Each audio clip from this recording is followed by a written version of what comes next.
É Adalberto, Departamento de Treinamento Bradesco. Voltando aos dois, a gente tem acompanhado, de certa forma, uma guerra cambial. Estados Unidos, China versus real brasileiro. Até que ponto isso acaba impactando nessa presença brasileira no exterior, principalmente na indústria? Tenho acompanhado alguns comentários, já estão comentando em desindustrialização. Queria saber se vocês podem debater um pouco sobre isso. Quer começar? Eu falo? Vamos lá.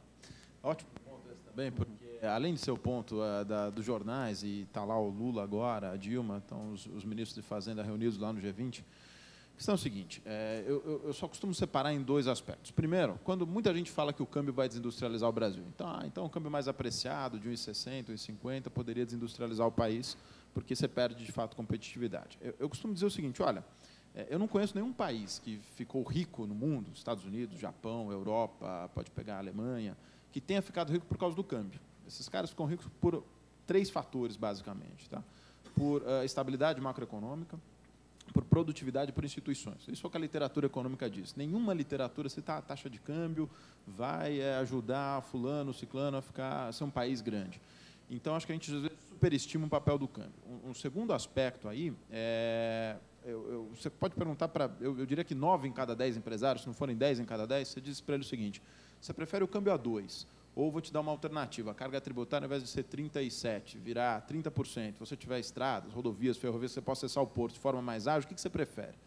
9 em cada 10 ou 10 em cada 10, vamos dizer o segundo tema. Deixa o câmbio de lado e vamos resolver. Então, acho que a gente superestima um pouco a questão do câmbio. Mas, o segundo ponto é o seguinte, eu acho que o mundo está passando por um momento muito particular. Os Estados Unidos, quando imprimem 600 bilhões, mais 1 trilhão e 700 de antes, de fato não é trivial. Então, assim, eu acho que tem uma preocupação legítima do governo brasileiro, apesar de tudo que eu falei agora, de também para lá. Quer dizer, a gente tem que ter algum cuidado para evitar que se criem bolhas. Então, o discurso do Meirelles, que foi no FMI, foi muito interessante o discurso dele, era, olha, eu não estou aqui preocupado em conter o câmbio para dar produtividade para as empresas, eu estou preocupado em evitar bolhas, porque, para vocês terem uma ideia, nesse evento do FMI, o discurso corrente dos investidores era que o taxa de câmbio é para 1,40 no Brasil. Você fala, caramba, o câmbio é 1,40, tinha gente falando em 1,30, né?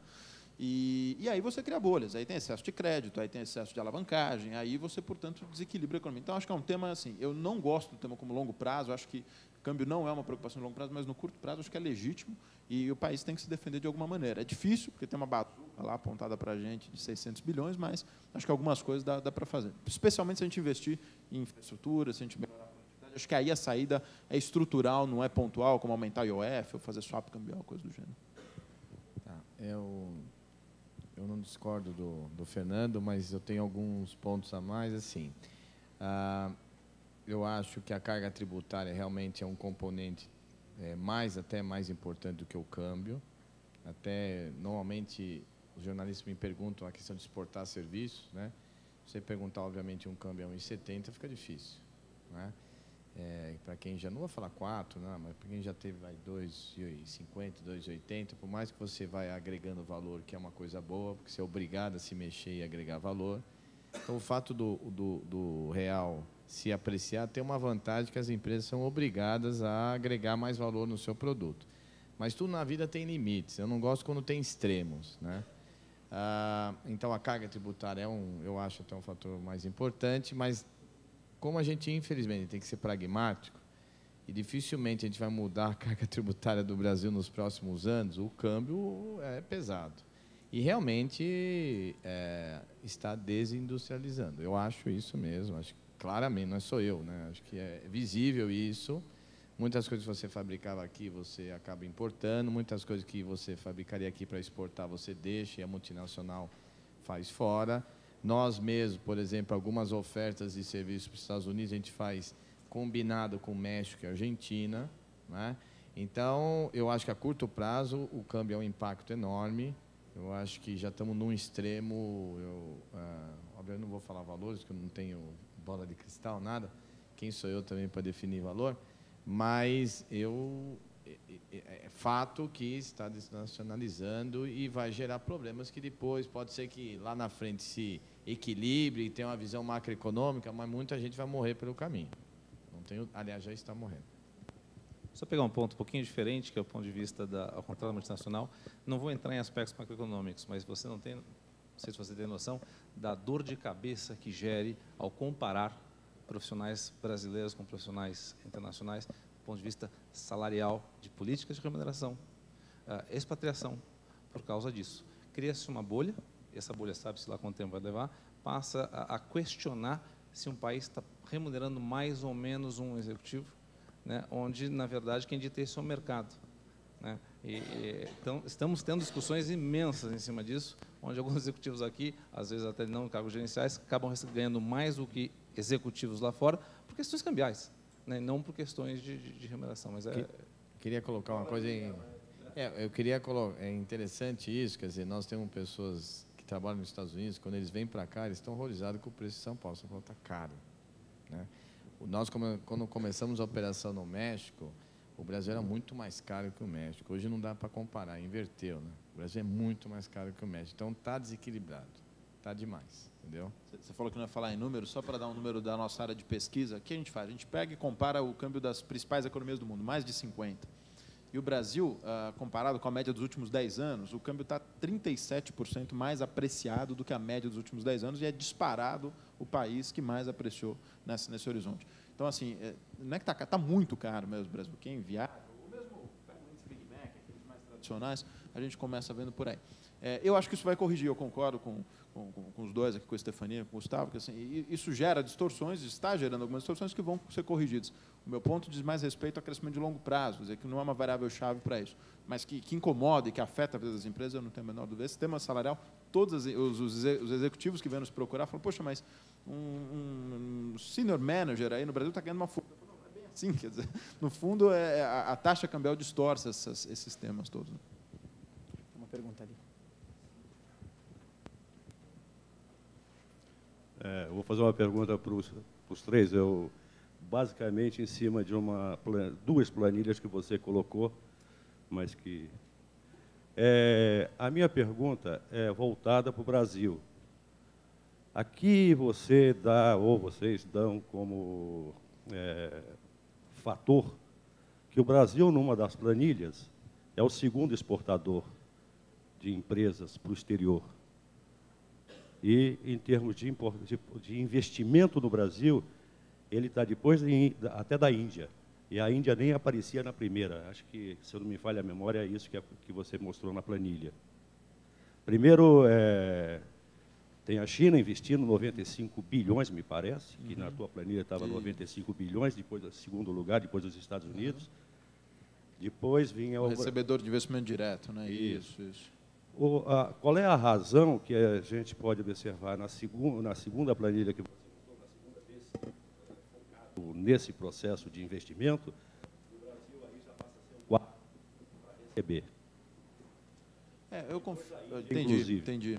Nos emergentes, na verdade. Os emergentes, perfeito. Agora está claro, entendi. Está claro? A gente acaba sendo ali, só vinha lá, era a China, a Rússia, como eu mencionei, né? E depois vinha o Brasil como investidor, exatamente. E a gente recebia em segundo lugar, só ficava atrás da China como emergente, né? Como recebedor de investimento direto estrangeiro.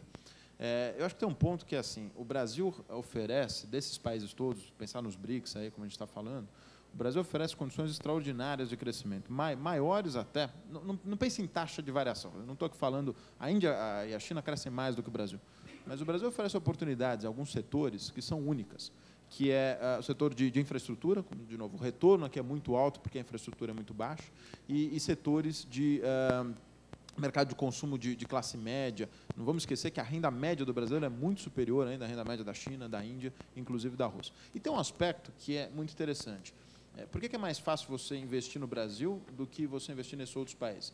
Por questões de ambiente de negócio. Bom, acho que os nossos colegas podem falar muito melhor do que eu, mas fazer negócio na China não é trivial. Fazer negócio na Índia, na Rússia, não é trivial. É muito mais simples você entender, por mais maluco que seja o nosso sistema tributário, por mais difícil que seja a questão jurídica no Brasil, ainda assim é muito mais simplificado. A gente fala muito de corrupção e não tem essas medidas muito boas, mas assim, todo mundo fala que corrupção na Rússia é algo extraordinariamente maior do que no Brasil. Então, acho que esse é um fator pelo qual o Brasil é o segundo maior receptor dos emergentes ali, né? E durante anos, na época da privatização, foi primeiro, ganhava da China, inclusive. E é o quarto país que mais investe, porque aí tudo bem, a Índia pode fazer negócios fora, né? Mas é mais fácil o mundo vir aqui para o Brasil. Eu concordo plenamente com o que o Fernando falou e acho que eu poderia acrescentar 2 pontos. Um deles, a afinidade cultural, né? O Brasil é um país bastante com diversidade, que isso é bastante interessante, e tem uma cultura ocidental. Então, isso cria uma familiaridade muito melhor com os países envolvidos. Esse é o primeiro ponto que eu acho que é importante. O segundo, o Brasil, até hoje, é sede de... Assim, agora com a China, não. Tá? A China, nos últimos 20 anos... Mas, em termos de sede, país que atraiu já multinacionais, o Brasil está muito à frente da Índia e da Rússia. Não tem nem comparação, até pelo modelo socialista da Rússia e da China também no passado. E a maioria dessas empresas tem uma tradição enorme com o Brasil. Por exemplo, não sei se vocês sabem, a IBM, a primeira a operação internacional da IBM no mundo foi feita no Brasil em 1917. Hoje eu tive uma reunião de novo com o pessoal japonês da Hitachi, que eles querem investir mais no Brasil. Eu não sabia disso, eles estão há 70 anos no Brasil. Eu não sabia. Então, assim, você tem longas tradições. Então, além de ter mais multinacionais, tem longa tradição. Então, às vezes, na China, hoje, talvez tenha mais multinacionais, mas não tem a mesma tradição, não tem o mesmo conforto. De certa maneira, apesar de toda essa burocracia, o sistema judiciário complicado, não sei o que lá, o cara sabe fazer negócio, que ele já está aqui muitos anos, então ele fica mais à vontade e, obviamente, num país que realmente está crescendo e tem oportunidade. Então, ele associando os dois, eu acho que realmente concordo com o Fernando. Queria agradecer a presença de todos, agradecer ao Marco Stefanini, Gustavo Chicarino e Fernando Barbosa.